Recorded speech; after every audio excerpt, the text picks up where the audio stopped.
myself to hold on to these moments as they pass. Bill Snow, owner-operator of Rad Air Complete Car Care in Cleveland, Ohio, loves racing. But in the past, he was always late to the track, late to get the car ready, and thus late to the grid. But he's learned his lesson, and now he aims to keep his auto repair and racing businesses leading the pack by focusing on new technology, education, and keeping people inspired, even using a motorsports angle to do so. All right, Bill, here's the big question. How would you sum up the current state of the automotive repair industry in one sentence? We are ready to grow. Oh, okay. Now you may elaborate on that sentence. Yeah, so much over the last couple of years, the industry I've seen from my perspective has really started to come together. When I first opened, I could see that stores were talking badly about one another, and that really caught me off guard because I thought of ourselves as professionals. Well, I've seen the industry rise up over the last several years to where we are professionals and we are sharing. If you go on Facebook, there's a bunch of shop owner groups and everybody's in there supporting one another. You look at Right to Repair, there's a huge effort collectively amongst independents and dealerships, well, I shouldn't say dealerships, but independents and small regional organizations to really push Right to Repair through. You look at the access to information that's out there, whether it be magazines or videos or podcasts. It's all helping to raise us up. And the level of professionalism is the best it's ever been. The access to information is the best it's ever been. I think we have a great opportunity to bring young folks into our industry. I know we do. And that all those things coming together, the only thing we're going to do as an industry is grow. That's absolutely right. And that, that's a very positive outlook on the industry here. But perhaps, there's still some things we could be doing better. What would you say the industry could be doing better? The adoption of technology. There's so much great technology coming out. From AI cameras that can watch your bays to automated messaging that can go out to your customers as the job is moving through the shop. To, my wife and I spent Sunday at the shop and we were cleaning and stuff, and she brought this stack of postcards to me. She says, "Are you ever going to send these out?" I printed these postcards back before we had text messaging and automated follow-ups because I would handwrite. It looks like you're due for service in the next month, Megan. Here, don't forget to schedule your service now. We post them, handwrite them and send them out. We don't have to do that anymore. So I think what we need to do a better job is how can we use technology? Let's not shy away from it. Let's embrace it. And I'm talking digital inspections. I'm talking drip campaigns with email and text. Automations in terms of workflow through the shop. In my shop, we use Slack. Why are we walking back and forth and waiting for updates? You could call, but we all know service manager is always on the phone talking to somebody. We use Slack, which is instant messaging for those who don't know, and there's automations we have set up with that. So the whole team knows that an inspection's complete. Someone's looked at their online estimate. We send estimates out now via text. How many professionals are sitting at their desk trying to get their job done? Are they waiting for the shop to call with that estimate? No. But you send them a text message, we can do quickly. So, short way of saying what I just said is embrace technology and use it. Okay, yeah, and it sounds like your shop is on the way there. Is there, what about in the, service base? How are you utilizing new technology there? Yeah, so we're rolling out, everybody has tablets, and that's how they're doing their inspections. That's how they're doing their workflow. We do not print paper in our shop, except for when the client comes to pick up their vehicle. So now we're moving to not only having a tablet, but the technicians are having their own laptop so that they can type and put a little bit more information into the inspection. They can look up things that they need to on databases and knowledge bases and things like that. I have looked at the idea of AI cameras for watching the bays and seeing how the flow goes. Not sure ready to pull the trigger on that, but that's the next thing on my radar. Okay, very good. We've talked about what the industry could be doing better. How are you trying to change your field for the better? Well, it's going to go back to people. And we actually do a lot of engagement at the local schools as young as 8th grade. Yeah, there's been times we've gone in and talked to 5th graders, but 8th graders seems where it really starts because that's when they're starting to get introduced to the vocational programs available in their districts. We come in and when I say we, I'm about to talk about anybody in our industry. We need to come in and we need to show the bright spots of our profession. We need to show how we're using technology. You know, I talk to students, I'm like, listen, you don't have to get your hands dirty if you don't want to. You want to do ADIS calibrations all day long? That's an opportunity for you. We need to show the professional side of our industry, how much money you can make, the fact that it's recession resilient, and really get them excited about the possible careers. Now, over the last 10 years, I have seen an increase in the amount of students that have an active interest in being involved in the automotive aftermarket, which is really exciting. And then when we're out in public, we need to conduct ourselves professionally too. So if you're going to B&I events or chamber events, you're at charity events, you know, wear your company, stand proud, talk about the good that you're doing in the community. And, you know, if we can do that, I think that's going to make the whole industry better.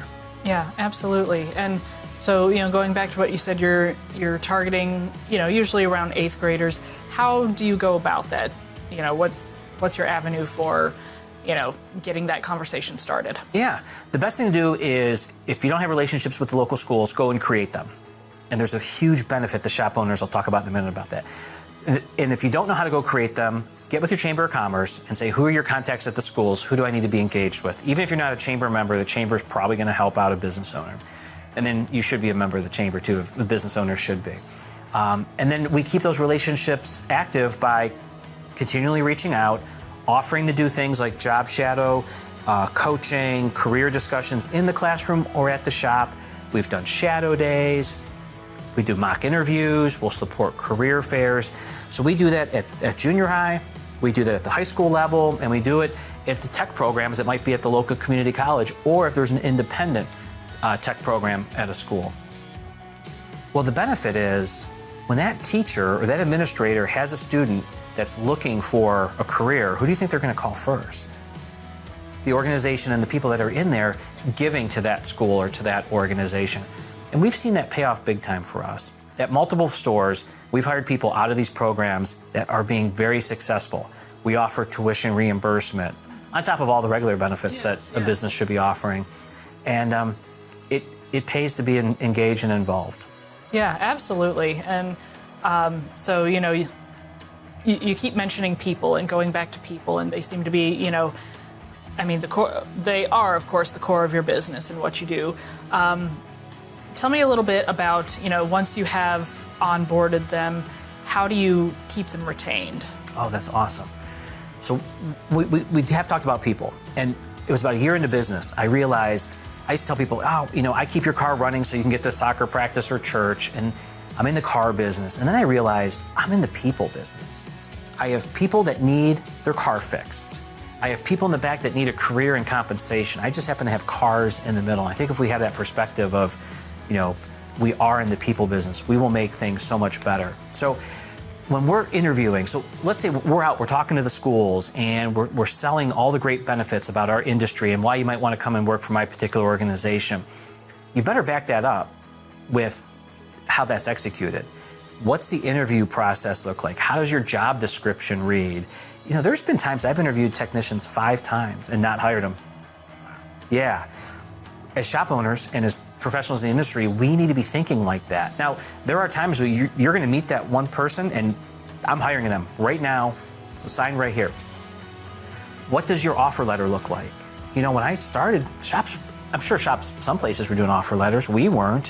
Why wouldn't you document what's being offered? Because guess what? That technician's going home to their spouse saying, hey, I got offered a job. Great. What are you making? What are the benefits like? What's this? When does this start? Let's make sure that that onboarding and hiring process is fully documented. And then what do the first several weeks look like when they're hired? So we have a 30, 60, 90 within the organization where we have constant interaction with them almost every day their first week. Then it's weekly. And then at 30 days, we sit down. A lot of times there's a raise at 30 days. If you've done everything you said you can do, and you've done it, you're going to get a raise. And that's in the offer letter. You're going to go from this amount to this amount if everything works out. I think that sets the right example for how you're going to act as an organization. And like I said, we do the same thing again at 60, not another raise, or 90. But we kind of keep tabs on that. And then depending upon where they are skill level-wise, we may have a separate 24-month training program outlined for them. If they're a senior tech, it might not be that rigorous. It might just be, where do you want to get trained, and let's go ahead and get those scheduled and outlined for you.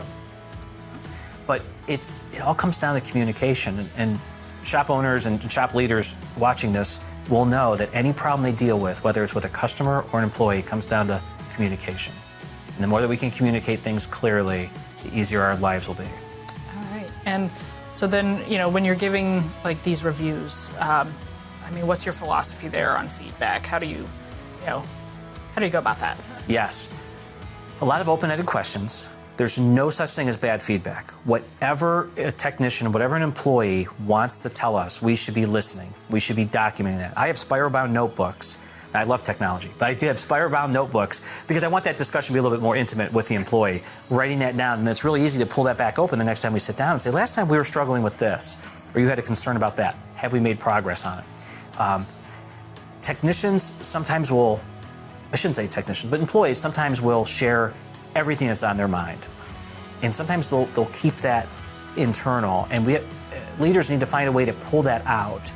Sometimes it's easily pulled out in a group setting, but sometimes it's pulled out in a one-on-one session. And the more that we understand our employees and their personalities, the easier it is that we can pull that out.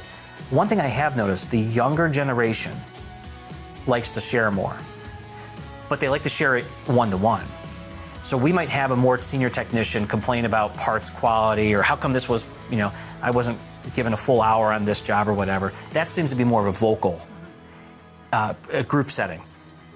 When a younger employee has a concern, it's more of a, hey, do you have 5 minutes after work? I want to talk to you about something. All right, what's up?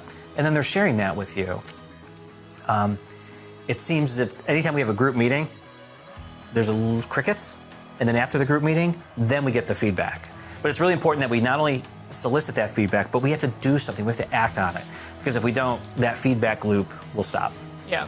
And so how often are you seeking that feedback from everybody? It depends. So there was a time when I would sit down with an employee every week. Yeah, for about 5 to 10 minutes. It's not just work related, it's personal related too. Now that I have the relationship with these folks and they've been on board for quite a while, I don't have to do that every week. We do it as a group monthly. So we have a team lunch where we talk about the previous month's results, what's going on, what do we engage with, what are we involved with, what's on the calendar for the next month. And then they have an opportunity to share anything that they need to.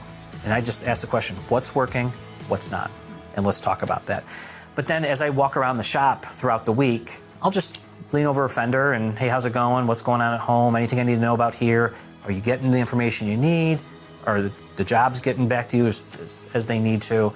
And that one-to-one feedback next to the car or toolbox really seems to be good. So once a week. Okay.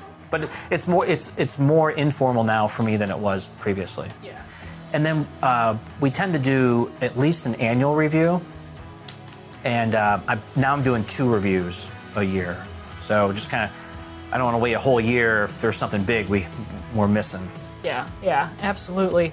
Now, you were talking earlier about how, especially in your is it White Cliff location, that you've got, Atomic Auto Sports there with Rad Air.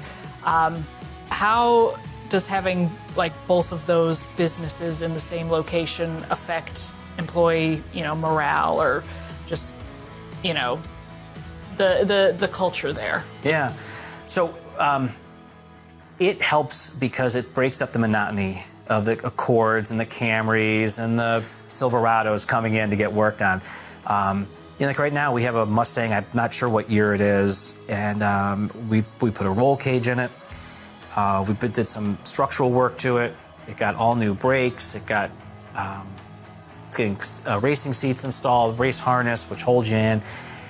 That's a project that's much different than what's coming through there on a regular basis. And the technician now has a closer relationship with the customer. Because if I'm just bringing my Accord to you for some brakes and suspension, I'm not meeting you as the technician. I'm bringing this performance car that I'm going to be racing in a very competitive environment. We connect the customer and the technician so that him and the service advisor can all agree what are the goals with the car. now there's this real connection about, hey, I'm building this car for so-and-so, and I can't wait to see it on the track, and let me, get some other updates and things like that. So it's really connected them a little bit more closely to the customer. There's some excitement there. Not everyone in the Wycliffe location works on atomic things, but they see it and they're interested in it. And it shows them, too, that we're just not one-dimensional in terms of organization. Okay, yeah. I really like that. I can understand the need to break up the monotony of a certain job over and over again. That really, gets people excited there. Yeah. And one thing, and this might be, as I go out and I talk to younger folks, I talk to them about some of the performance work we do. Well, as they get closer to graduation, like, hey, can I come and do some of the racing stuff? And I feel badly if we don't necessarily have the position open in Wycliffe for that. But it does show that there are some segments of our up-and-coming technicians and future leaders of the industry that want to have something performance-related. Yeah, absolutely. Speaking of, not being late or, trying to get ahead, what does the future of the industry look like to you? It is going to... There's a lot of things going on in our industry. There's private equity acquisitions, there's consolidation, there's shops that are closing. There was a shop near me that he didn't sell, he just closed. What's going to happen is there's going to be more private money involved in our industry, which isn't necessarily a bad thing if it's done properly. I think the cars on the road are lasting longer. The amount of bays to service cars is decreasing, which means demand on independent aftermarket shops is going to continue to grow. And that's where we need to be, as an industry, we need to be ready to handle that. Investing in people, investing in equipment, investing in technology, and then not standing by waiting for it to happen. Go ahead and do it. Since opening his shop almost 11 years ago, Bill has seen an overall increase in ideas being shared and an openness to collaboration happening across the industry, and he's taking part in it. From stepping up to educate youth to putting on a podcast to inspire fellow racers, Bill is an icon of support and passion for the automotive industry, and it's what makes him a vehicle care rock star.